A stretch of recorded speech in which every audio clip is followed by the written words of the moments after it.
जहां से मैं चल करके आया हूं, लगातार मुझे सड़कों पर जन सैलाब दिखाई दे रहा है, जो अभी मैदान में नहीं पहुंच पाया है। इस मैदान में जहां पंडाल है, पंडाल के बीच मुझे लोग दिखाई दे रहे हैं। दाईं तरफ जहां कहीं छाया नहीं है, अपना गमछा सर पे रख करके, और दूर बाईं तरफ ये जो जन सैलाब दिखाई दे रहा है, ये आज फैसला कर रहा है कि राहुल गांधी जी न केवल जीतेंगे, बल्कि देश की रिकॉर्ड जीतों में ये रायबरेली शामिल होने जा रहा है। और ये जन सैलाब बता रहा है, ये जन सैलाब ने रायबरेली की राय तय कर दी है। रायबरेली की यही राय है, भाजपा यहां से जाए। हम लोग अक्सर भाषणों में सुनते हैं, हर जगह पर देश के एक नेता हैं जो हर जगह पर अपना झूठा रिश्ता निकाल लेते हैं। एक देश के नेता हैं, बहुत बड़े नेता, जहां जाते हैं वहां पर अपना एक झूठा रिश्ता निकाल लेते हैं। वो भी देखने और सुनने कि राहुल गांधी जी का सच्चा रिश्ता रायबरेली से है।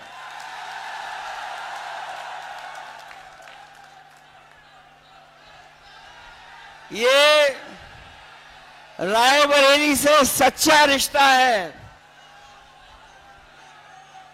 अगर रा से रायबरेली है तो रा से राहुल भी है। जो लोग गिनती नहीं समझ पाते हैं, वो भी गिनती समझ लें। एक और एक 11 हो गया है, और बीजेपी 9-2-11 हो गई है। बताओ, बीजेपी 9-2-11 हो गई कि नहीं हो गई? जो लोग 4 चरणों का चुनाव देख चुके होंगे, वो जानते होंगे कि अब भारतीय जनता पार्टी 4 चरणों में चारों खाने चित हो गई है। ये भाजपा का रथ, ये जो भाजपा के लोग घूम रहे हैं, इस बार उत्तर प्रदेश में फंसे नहीं हैं। इस बार जनता ने इन्हें, बताओ, जनता ने इन्हें फंसा दिया कि नहीं फंसा दिया? इनका रथ धस गया कि नहीं धस गया? और याद रखना, ये बीजेपी वाले वही लोग हैं जो किसानों के ऊपर 4 काले कानून लागू कर रहे थे। काले कानून लागू कर रहे थे, याद है कि नहीं याद है? हमारे किसानों को खड़ा होना पड़ा, लड़ना पड़ा, हजारों शहीद हुए, लेकिन पीछे नहीं हटे। किसान तभी पीछे हटा जब सरकार ने काले कानून वापस ले लिए। किसानों पे काले कानून लागू करने वाले भारतीय जनता पार्टी के लोग न केवल उनकी जमीन कब्जा करना चाहते थे, खेत, बल्कि उनकी पैदावार की भी लूट करना चाहते थे। ये किसानों को आय दुगुनी की बात कहने वाले लोग, किसानों को आय दोगुनी का वादा करने वाले, उनकी हर बात झूठी निकली कि नहीं निकली? उनका वादा झूठा रहा कि नहीं रहा? और न केवल इन्होंने किसानों को धोखा दिया, बल्कि यहां एक एक नौजवान जानता होगा कि अगर वो तैयारी करके परीक्षा लिखने गया, उन परीक्षाओं के पेपर लीक करा दिए, पेपर रद्द कर दिया। और याद रखना नौजवानों, इन्होंने जानबूझ करके पेपर लीक कराए हैं, और इसलिए कराए क्योंकि नौजवानों को इन्हें नौकरी न देनी पड़ जाए। हर परीक्षा का पेपर लीक हुआ, और एक परीक्षा का नहीं, 10 से ज्यादा परीक्षाओं के पेपर लीक करा दिए। न केवल हमारे नौजवानों की नौकरी छीनी है, बल्कि 10 साल में हमारे नौजवानों का 1/3 जीवन इन्होंने बर्बाद किया है। बताओ, 1/3 जीवन बर्बाद हुआ कि नहीं हुआ? इसलिए इस चुनाव में सावधान हो कि नहीं हो आप लोग। और महंगाई कहां पहुंचा दी है। अभी हम अमेठी से होकर के आए हैं, सिलेंडर वाले सांसद जी के क्षेत्र से। वहां जो जन सैलाब देखा, उससे वहां के सांसद सरेंडर हो गए। बताओ, आज कीमत कहां पहुंचा दी? डीजल पेट्रोल कहां पहुंच गया? और हमारे नौजवान कभी कभी मोटरसाइकिल खरीद लेते थे। 10 साल पहले क्या कीमत थी मोटरसाइकिल की, और आज कीमत क्या है? 1 लाख से ऊपर पहुंचा दिया कि नहीं पहुंचा दिया? बिजली महंगी कर दी कि नहीं कर दी? इन्होंने बिजली नहीं बनाई, ना सब स्टेशन लगाए, ना कोई सुविधा दी। लेकिन जब बिजली का बिल आ रहा है तो आपको करंट लग रहा कि नहीं लग रहा? बीजेपी के लोगों ने आपके साथ धोखा किया कि नहीं किया? इसलिए न केवल हमारे किसानों की बोरी से चोरी की है,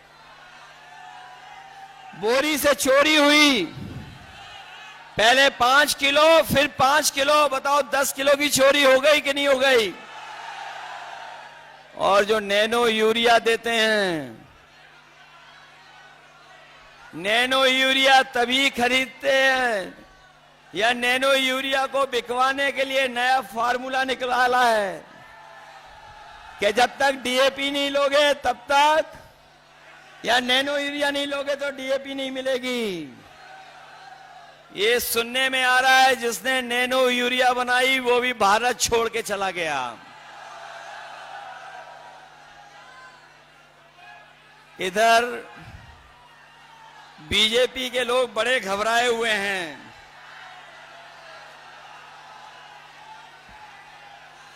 ये बीजेपी के लोग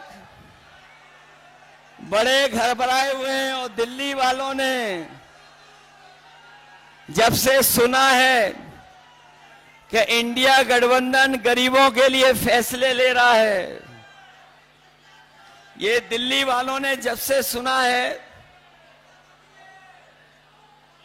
दिल्ली वालों ने जब से सुना कि गरीबों के लिए फैसले होने जा रहे हैं, तब से वो आपके प्रत्याशी के खटाखट खटाखट खटाखट की नकल करने लगे हैं। वो कह रहे हैं कि हम लोग विदेश चले जाएंगे, लेकिन हमारे देश की जनता जागरूक है। वो जानती है कि उन्होंने कुछ साल पहले ही अपने खासम खास लोगों को एक के बाद एक विदेश भेजने का काम किया था। बताओ, उनके जो मित्रगण थे या साथी थे, एक के बाद एक खटाखट खटाखट खटाखट विदेश भाग गए कि नहीं भाग गए? जो लोग देश को सपना दिखा रहे थे बड़ा बनाने का, बताओ कर्जे में डुबा दिया देश को कि नहीं डुबा दिया? और अब ये जनता कह रही है इनसे, अब जनता इनसे कह रही है कि अब आपको हटा देंगे फटाफट फटाफट फटाफट। बताओ इन्हें हटा दोगे कि नहीं हटा दोगे? और जो कहते थे कि ना खाएंगे ना खाने देंगे, याद है कि नहीं याद है? जो कहते थे कि ना खाएंगे ना खाने देंगे, बताओ वो सब डकार गए कि नहीं डकार गए? डकार गए और कह रहे हैं गटागट गटागट गटागट। बताओ खाने के बाद, इलेक्ट्रॉल बॉन्ड के बाद तो इन्होंने डकार भी नहीं ली। इसलिए ये चुनाव हमारे आपके भविष्य का तो है ही है। ये हमारे आपके भविष्य का चुनाव तो है ही है। इसके साथ साथ ये हमारे आने वाली पीढ़ी के भविष्य का भी चुनाव है। ये लोग बीजेपी वालों ने हमें आपको वैक्सीन लगवा करके, बताओ हमारी आपकी जान के पीछे पड़ गए कि नहीं पड़ गए? और अभी ये 400 पार का नारा देने के बाद बताओ संविधान को खत्म करना चाहते हैं कि नहीं? बताओ संविधान बचाओगे कि नहीं बचाओगे? ये लोग जो 400 पार का नारा दे रहे थे, ये 400 पार का नारा भूल गए हैं। और आप देख लेना, जैसे जनता का गुस्सा बढ़ता जा रहा है, हर चरण में जनता का गुस्सा इनके खिलाफ बढ़ता चला जा रहा है। 7वें चरण में जनता का गुस्सा 7वें आसमान पे होगा।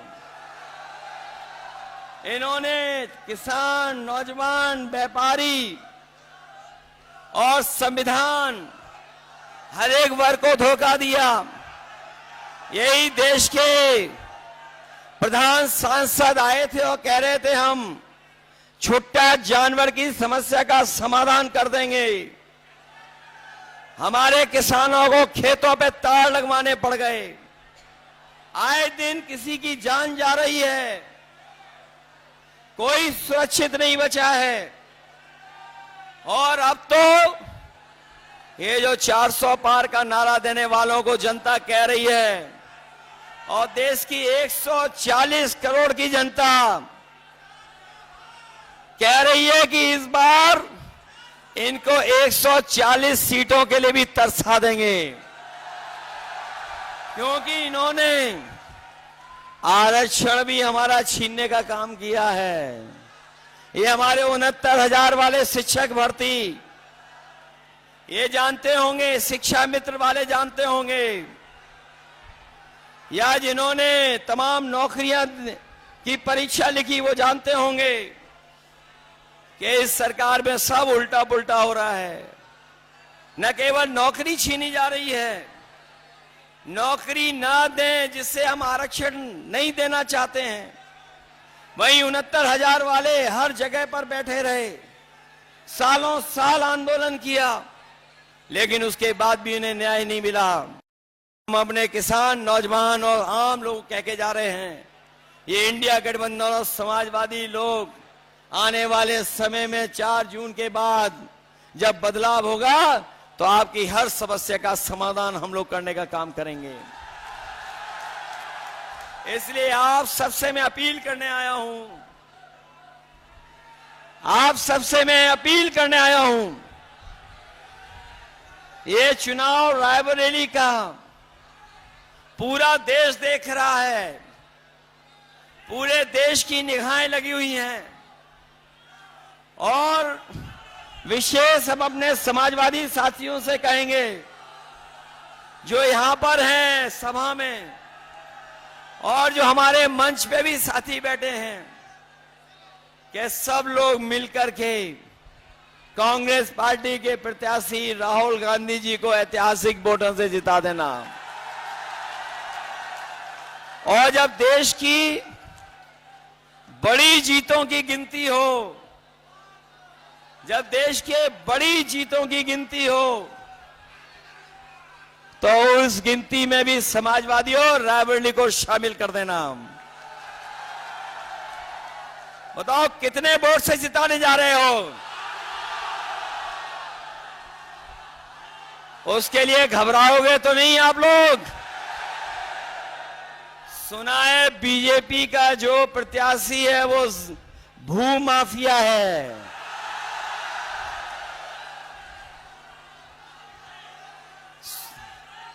और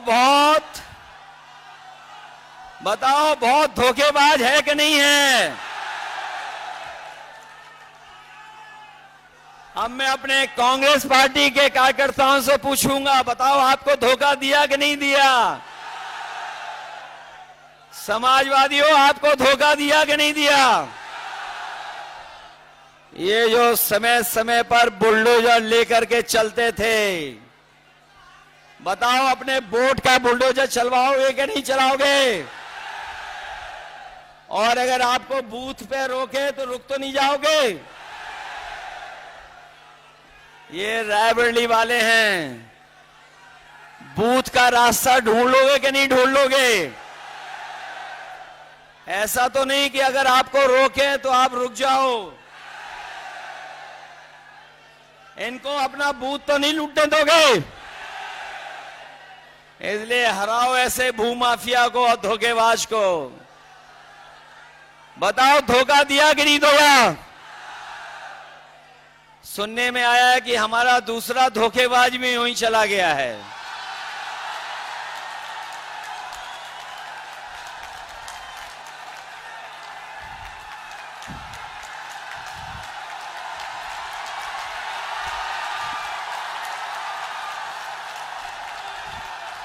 और ये जो अभी अभी गया है धोखेबाज, उसकी खासियत है, जो अभी अभी धोखेबाज गया उसकी एक बहुत अच्छी खासियत है कि वो जहां जाता है वहीं गड्ढा खोदता है। इसलिए सावधान हो कि नहीं हो? आपके एक वोट से लाखों वोट से तो राहुल गांधी जी जीतेंगे ही जीतेंगे,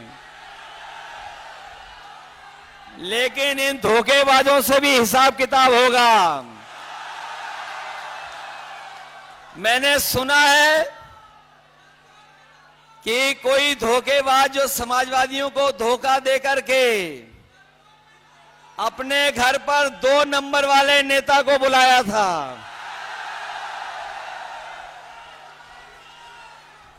कौन से नंबर वाले नेता को? अरे भाई मैं नहीं बोल सकता 2 नंबरी नेता।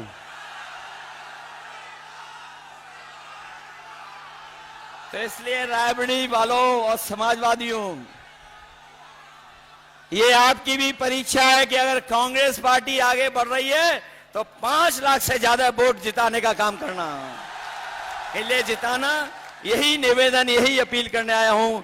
मैं बहुत बहुत बधाई देता हूं अपने कार्यकर्ता नेताओं का जिन्होंने ऐतिहासिक कार्यक्रम किया है। वहीं हमारी पार्टी के जितने भी नेता बैठे हैं, विधायक, पदाधिकारी, सांसद और जो संगठन के लोग हैं, मैं उनका भी धन्यवाद देता हूं। मुझे उम्मीद है, भरोसा है कि जिस दिन वोट आप डालेंगे, एक एक वोट कांग्रेस पार्टी के पक्ष में डाल करके इतिहास बनाने का काम करना।